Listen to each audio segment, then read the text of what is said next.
చెల్లెమ్మా. అన్నయ్య రండన్నయ్య కూర్చోండి. అది చెల్లెమ్మా, నాకు 1,00,000 రూపాయలు డబ్బులు అవసరం పడ్డాయి. బావని అడిగి కొంచెం డబ్బులు అడ్జస్ట్ చేయవా? నాకు రావాల్సిన డబ్బులు 2-3 నెలల్లో వచ్చేస్తాయమ్మా. నువ్వు ఎప్పుడు అడిగితే అప్పుడు నీ డబ్బులు నేను తెచ్చిచ్చేస్తా. మనం ఉండేదే రెంటింట్లో, ఇప్పుడు 1,00,000 రూపాయలు డానిస్ తేవాలి. అన్నయ్య ఇంటికి వచ్చి అడిగాడు, ఇవ్వకపోతే అవమానించినట్లుంటది బావా. నా బంగారు బుట్టలున్నాయి కదా బావా, అవి తాకట్టు పెట్టి డబ్బు తీసుకురా బావా. అవి మెమ్మ వాళ్ళు పెట్టినీగా. సరే, నువ్వు బాధ పడకూడదు కాబట్టి వెళ్ళి తీసుకొస్తా. అన్నయ్య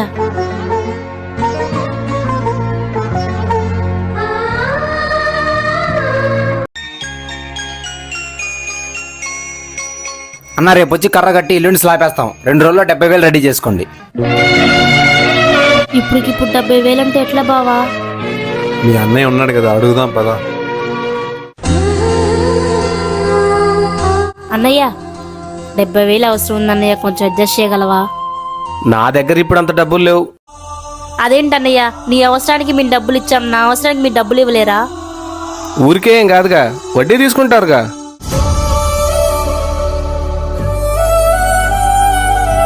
నువ్వు ఎప్పుడు అడిగితే అప్పుడు నీ డబ్బులు నేను తెచ్చిచ్చేస్తా. ఈ ఒక్కసారికి హెల్ప్ చేయమ్మా. అయినా డబ్బులు లేనప్పుడు కొత్త ఇల్లు కట్టుకోవడం దేనికి? వెళ్ళిపోండి.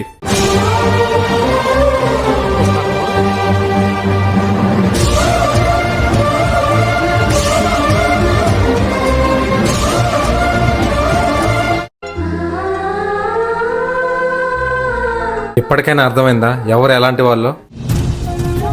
బంగారం తాకట్టు పెట్టి మరి మీ అన్నయ్య డబ్బులు ఇప్పించావు, కనీసం కృతజ్ఞత కూడా లేదు. ఎందుకన్నయ్య ఇలా చేసావు?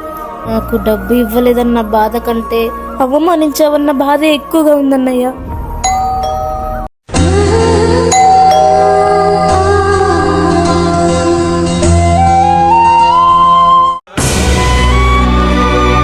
ఇల్లు అద్దె కట్టక 2 నెలలు అయింది. ఈ నెల కట్టకపోతే ఖాళీ చేసేయండి.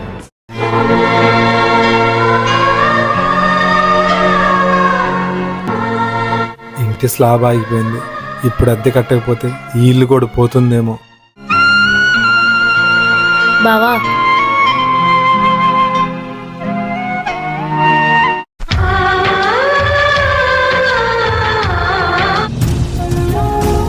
మన కుటుంబం కోసం నీకున్న ఈ ఒక్క బంగారపు చైన్ కూడా తాకట్టు పెట్టిస్తున్నావా రాజీ?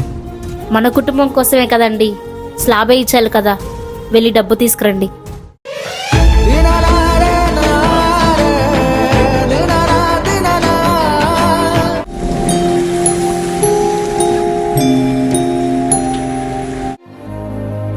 నేను చెల్లెమ్మని మరీ అంత బాధ పెట్టానా? ఇప్పుడు నేను చెల్లెమ్మతో ఎలా మాట్లాడాలి? అదేంటి సెటు, అది 1,00,000 రూపాయలు. 1,00,000కి 1,00,000 ఇస్తే మాకేముండదా లాభం? కనీసం 70,000 అయినా ఇవ్వు సెటు. 50,000 ఇస్తా, కావాలంటే తీసుకో, లేదా నీ వస్తూ. సరే ఇవ్వండి. అరే, ఒక 20,000 ఉంటే చూడరా, కొంచెం అర్జెంట్ రా. నా దగ్గర లేవురా, నిన్నే ఈఎంఐ కట్టా.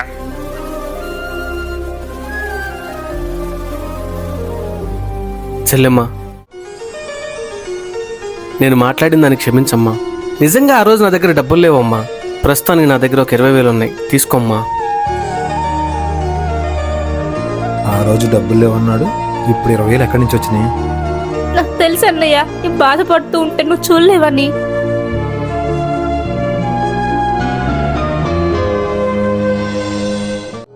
స్థలం అమ్మాలంటే చెల్లి సంతకం కావాలి, అందుకే 20,000 ఇచ్చా. ఇప్పుడు చెల్లి కోపం తగ్గి సంతకం పెడుతుంది. చెల్లెమ్మ, మీకు ఇవ్వాల్సిన 80,000 కూడా ఇచ్చేస్తాను. ఒకసారి దీని మీద సంతకం పెట్టమ్మా.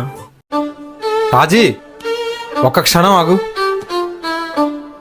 నీకు ఇంకా అర్థం కాలేదా? నిన్నిచ్చిన 20,000 కూడా ఈ సంతకం కోసమే.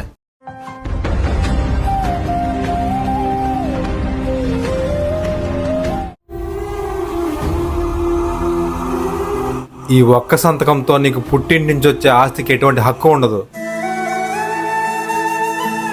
అది చెల్లెమ్మ,